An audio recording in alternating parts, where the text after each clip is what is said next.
जय श्री कृष्णा दोस्तों स्वागत है आपका अपने इस YouTube चैनल में। और आप देख रहे हैं मोटिवेशनल एंड स्पिरिचुअल ज्ञानवर्धक वीडियोस। दोस्तों आज के इस वीडियो में हम आपको श्रीमद् भगवद गीता के 6ठे अध्याय से जुड़ी एक प्रेरणादायक कहानी सुनाते हैं।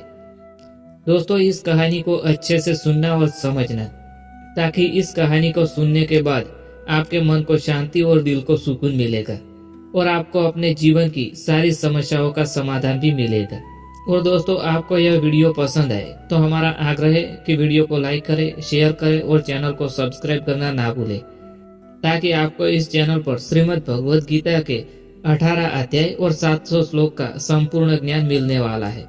तो चलिए शुरू करते हैं इस दिव्य यात्रा को। श्रीमद् भगवद गीता का 6ठा अध्याय ध्यान योग पर आधारित है। इसमें भगवान श्री कृष्ण ने अर्जुन को ध्यान योग, आत्म संयम और साधना के महत्व के बारे में विस्तार से बताया है। इस अध्याय में उन्होंने यह भी बताया है कि जो व्यक्ति ध्यान में तल्लीन रहता है वह सांसारिक मोह से मुक्त होकर परमात्मा की प्राप्ति कर सकता है।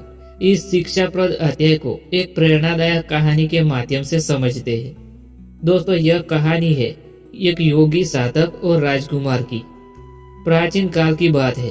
मगध राज्य में एक महान योगी तपस्या किया करते थे। उनका नाम ऋषि सतीकंद था। वे ध्यान और आत्म संयम के मार्ग पर चलने वाले एक सिद्ध पुरुष थे। उनकी ख्याति दूर दूर तक फैली हुई थी। लोग उनके पास आते, उनके उपदेश सुनते और अपनी जिज्ञासाओं का समाधान पाते। उसी राज्य का एक युवान राजकुमार विक्रम सांसारिक सुखों से उब चुका था। वह जानता था कि उसके पास धन, ऐश्वर्य और सभी प्रकार की विलासित थी, लेकिन फिर भी उसका मन अशांत रहता था। महलों में रहते हुए भी उसे एक अजीब सा खालीपन महसूस होता था। एक दिन राजकुमार विक्रम अपने गुरु से मिलने गया और अपनी समस्या बताई। गुरुदेव, मेरे पास सब कुछ है, फिर भी मैं अंदर से अधूरा और अशांत महसूस करता हूँ। ऐसा क्यों? गुरु मुस्कुराए और बोले, वत्स, यदि तुम्हें सच्ची शांति और आनंद चाहिए तो तुम्हें योग और ध्यान के मार्ग पर चलना होगा। जाओ महान योगी सतीकंद से मिलो, वे तुम्हें सही मार्ग दिखाएंगे। राजकुमार ने गुरु के कहने अनुसार योगी सतीकंद की खोज की और उनके आश्रम में जा पहुंचा। योग और ध्यान का मार्ग। राजकुमार ने विनम्रता पूर्वक ऋषि सतीकंद से कहा, गुरुदेव, मैं अपने जीवन में शांति पाना चाहता हूँ, कृपया मुझे ध्यान योग का मार्ग दिखाइए।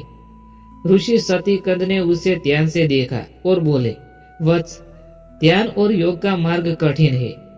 यह त्याग, संयम और अनुशासन की मांग करता है। क्या तुम इसके लिए तैयार हो? राजकुमार ने दृढ़ संकल्प से उत्तर दिया, हाँ गुरुदेव, मैं उसके लिए तैयार हूँ। तब ऋषि ने कहा, यदि तुम ध्यान योग सीखना चाहते हो तो पहले अपने मन और शरीर को नियंत्रित करना सीखना होगा।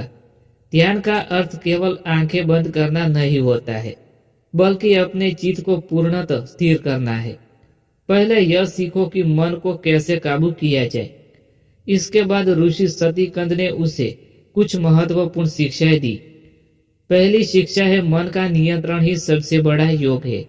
जो व्यक्ति अपने मन को नियंत्रित करता है वह सच्चा योगी होता है।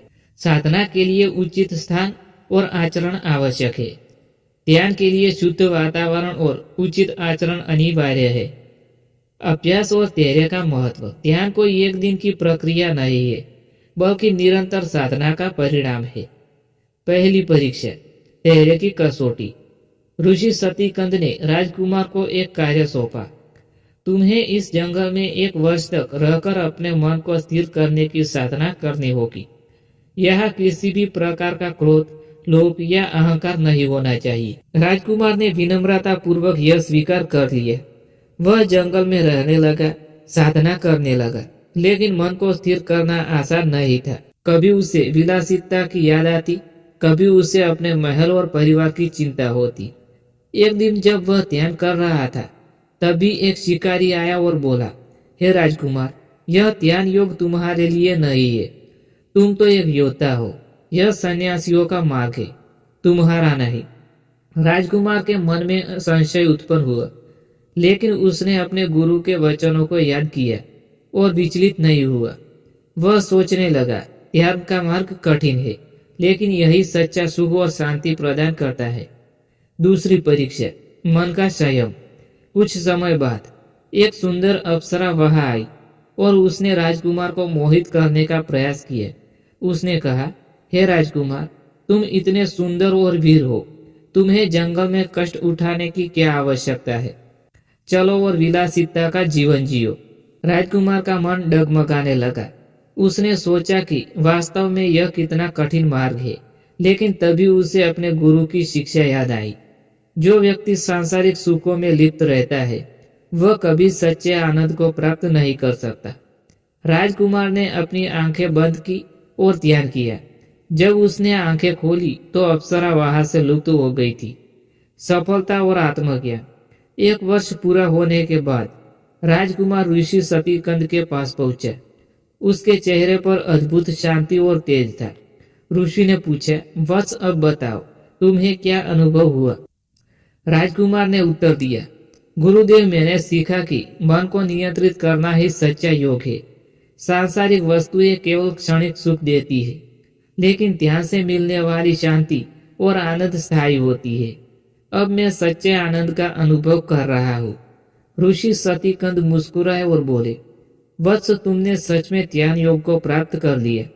अब तुम्हारा जीवन केवल अपने लिए नहीं, बल्कि दूसरों के भी ज्ञान देने के लिए है। जाओ और इस ज्ञान को पूरे संसार में फैला दो। राजकुमार विक्रम ने गुरु के चरणों में प्रणाम किया और संकल्प किया कि वह अपने राज्य में जाकर ध्यान योग का प्रचार करेगा और अधिक से अधिक लोगों को इस मार्ग पर चलने की प्रेरणा देगा। यह कहानी हमें 6ठे अध्याय का गहरी सीख देती है। ध्यान और आत्म संयम से ही सच्चा आनंद मिलता है। सांसारिक सुख क्षणिक है, लेकिन आत्म साक्षात्कार स्थायी है।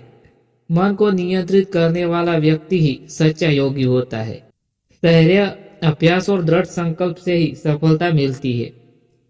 इस प्रकार ध्यान योग का मार्ग कठिन है, लेकिन जो इस पर अडिग रहता है वह परम आनंद को प्राप्त करता है।